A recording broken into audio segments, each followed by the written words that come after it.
আরে ফারাবি, কি অবস্থা তোমার? ভালো আছি, আপনি কেমন আছেন? আলহামদুলিল্লাহ। লটারি টটারি পেয়ে গেল নি? আরে ভাই বলছি সব, আসেন আসেন। 7 তারিখ চারটা দিয়েছ। তারপর কি অবস্থা? কি মেয়ে লটারি টটারি পাইলা নাকি? হাতে ঘড়ি, হাতে ব্যাসলাইট, গলায় চেন। না ভাই, লটারি পাই নাই, সব আপনাদের দোয়া। কিন্তু আমি তো তোমার লেগে গাড়ি কেনার দোয়া করিনি।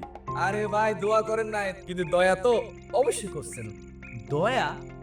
দয়া করছি? আচ্ছা বুঝাইয়া বলো তো।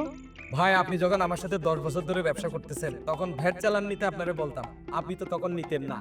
সেই চালানের টাকা তুমি সরকারের কোষাগারে জমা দাও নাই? না বড় ভাই, ওই ভ্যাটের টাকা দিয়েই তো এই গাড়িটা কিনছি, উত্তরাতে একটা ফ্ল্যাটও কিনছি। কত বড় ভুল করছি সেটা আমি এখন বুঝতে পারতেছি। বড় ভাই, ভুল আপনিও করছেন, আমিও করছি। গাড়ি কিনছি কিন্তু স্পিডে টান দেওয়ার মতো কোনো রাস্তায় পাই না। নিয়ত করছি বড় ভাই, ভ্যাটের চালানের টাকা আগামীকাল থেকে অবশ্যই রাষ্ট্রীয় কোষাগারে জমা দিব।